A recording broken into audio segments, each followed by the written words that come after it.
Friends, ఎలా ఉన్నారు అంతా? Thank you for subscribers, viewers అండి. సో ఈరోజు మాట్లాడబోయే టాపిక్ ఆడవాళ్ళ ఉసురు తగులుతుందా? ఎలా ఏమో అండి, మా ఉసురైతే ఒక ఫ్యామిలీకి అసలు తగలలేదనే చెప్పాలి. ఎలా అంటే ఫస్ట్ ఆఫ్ ఆల్ తినడానికి తిండి లేకుండా ఉన్నింది. ఓ పక్క తమ్ముడు చదువు, మేము అంతా వర్క్ చేసేటప్పుడు మా ఇంటికి వస్తూ పోతూ డబ్బులు ధారాళంగా తీసుకోవడం. ఎప్పుడో మా నాన్నకి ఒకసారి అవసరం ఉంటే అడిగి తీసుకుంటే నడి రోడ్లో నిలబెట్టి మా నాన్నగారిని అడిగారు. దాని తర్వాత మళ్ళీ తప్పైపోయిందని చెప్పి మళ్ళీ వచ్చి తీసుకున్నారు. తండ్రి చనిపోతే మా వాళ్ళు ఎవరు పట్టించుకోలేదు, డబ్బులు కావాలా అని చెప్పేసి ఏడుస్తా ఫోన్లు చేసి తీసుకున్నాడు. తమ్ముడికి చదువుకి కావాలా, వ్యాన్ ఫీజుకి కావాలా అని చెప్పేసి అదే నంగనా చేడుపు చేస్తూ, ఊర్లో ఏదో జాతర జరుగుతుంది అని అంటే మా అమ్మ తన కాలు గొలుసులు పెట్టి డబ్బులు ఇస్తే అవి లేదు. నెక్స్ట్ చెల్లెలకి కమ్మలకి ఏదో లేవు చెవుల్లో పెట్టుకోవడానికి అంటే మా కమ్మలు ఇస్తే అవి బ్యాక్ లేవు.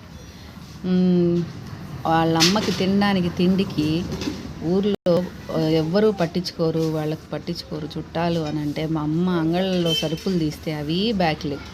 బట్టల షాప్లో బట్టలు తీసిస్తే అవి బ్యాక్ లేవు. నెక్స్ట్ మా తమ్ముడు కళ్ళు తిరిగి పడిపోయాడు, బీపీ వచ్చి అని అంటే మా బాబు వెళ్ళి డబ్బు ఇచ్చేంతవరకు దిక్కు లేదు అని అంటే అవి బ్యాక్ లేవు. ఎక్కడో హాస్టల్లో చదువుకుంటున్నాడు, వాడిని బాగోగులు పట్టించుకోలేకపోతున్నాము, మాకు అంత శక్తి లేదు అంటే మేము వెళ్ళి చేస్తే దానికి బ్యాక్ లేదు. నెక్స్ట్ పోలీసు వాళ్ళు కేసులు ఏదో పెట్టారు, నాకు చచ్చిపోతా నేను మా ఇంటికి రాలేను అని అంటే అది బ్యాక్ లేదు. డబ్బులు పంపిస్తే అకౌంట్లో అది బ్యాక్ లేదు. నాకు తల్లో ఏదో గడ్డలేసింది, నేను ఎక్కువ కాలం బతకను, నేను చచ్చిపోతాను, నాకు ఎక్స్రే తీశారు అని అంటే దానికి అమౌంట్ ఇప్పిస్తే అది బ్యాక్ లేదు. ఇంత చండాలంగా చేసిన వాళ్ళకి మా ఉసురు ఎందుకు తగ్గట్లేదు అనేది నాకు డౌట్. తను ఎవరు వాళ్ళ తమ్ముడు వేరే వాళ్ళతో అన్నారంట, మా ఉసురు పోసుకుంటారు, మీకు ఆడపిల్లలు ఉంటారు కదా అది ఇది అని చెప్పి. ఒక విషయం చెప్తున్నాను, బతికిన బతుకు మర్చిపోవా.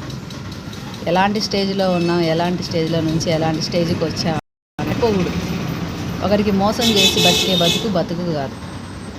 ఏదో మా అన్నకు పెళ్ళయి హ్యాపీగా కాపురం చేసుకుంటున్నారు అని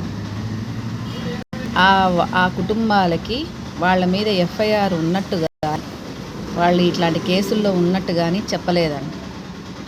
అదే నీ ఇంట్లో చెల్లికైతే ఇట్లా కేసులు అవి ఉన్న వాళ్ళని ఇచ్చి సంబంధాలు ఇచ్చి చేస్తారా? మన ఇంట్లో చేస్తారా చెప్పండి? అంటే పక్కన వాళ్ళ ఆడపిల్లల జీవితాలు ఏమైపోయినా పర్వాలేదు, మా ఇంట్లో ఆడవాళ్ళ జీవితాలు బాగుండాలా అనే మనస్తత్వము చాలా తప్పు. తమ్ముడు తనవాడైనా ధర్మం చెప్పేటట్లు ఉండాలి, కానీ ఇలాంటి చిల్లర పనులు చిల్లర చేష్టాలు చేయకూడదు.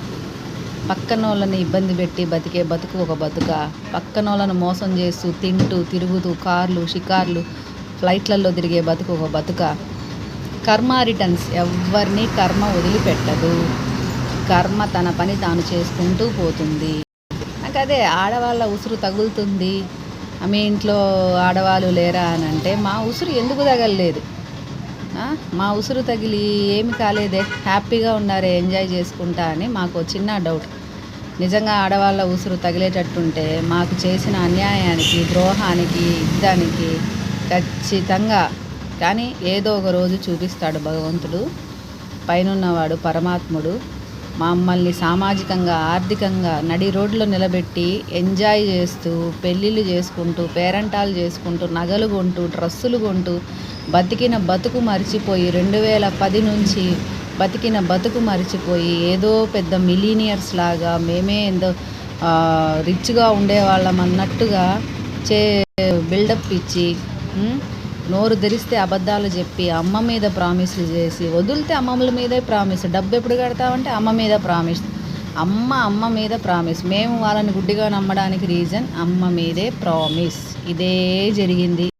సో మేము బాగా ఆర్థికంగా సామాజికంగా సొసైటీలో మమ్మల్ని చాలా ఇది చేశారు. మా ఉసురు కూడా తగలాలనే కోరుకుంటున్నాం. ఆడవాళ్ళ ఉసురు తగలాలనే కోరుకుంటున్నాము. సో భగవంతుడు అనేవాడు ఉంటాడు, ధర్మం వైపు నిలబడతాడు, ధర్మమే గెలుస్తుంది అల్టిమేట్గా. సో ఒకటి, వాళ్ళ మీద అయితే ఎఫ్ఐఆర్లు ఉన్నాయి, వీడియోతో క్లారిటీ ఎఫ్ఐఆర్స్ ఉన్నాయి, అందరి మీద ఉన్నాయి.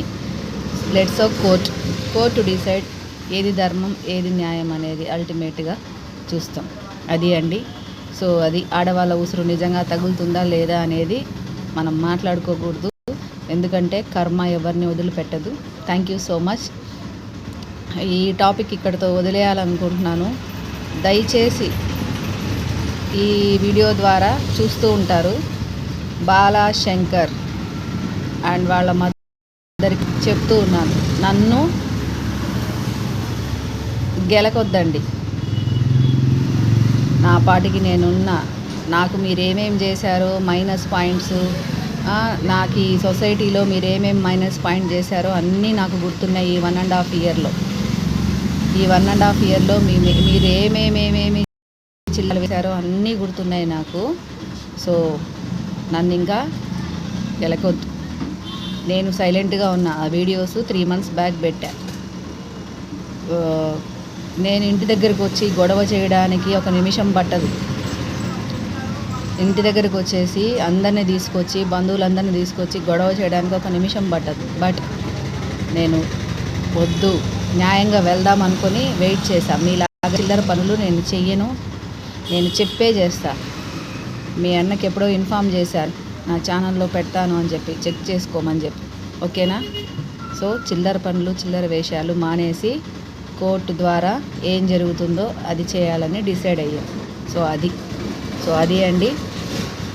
ఎవరిని మోసం చేసుకోకుండా బతకండి. బతకలేకపోతే మీ లైఫ్ మీ ఇష్టం. అది. Thank you so much friends. అందరూ బాగుండాలి, అందులో మనం ఉండాలి. సో ఈ తలనొప్పి ఎక్కువైపోయింది నాకు. ఈ పీరియడ్ నాకు ఇదవుతుందో తెలియట్లేదు. అన్నీ లేనిపోని ఇటువన్నీ వినాల్సి వస్తుంది. సో అది. సారీ అండి.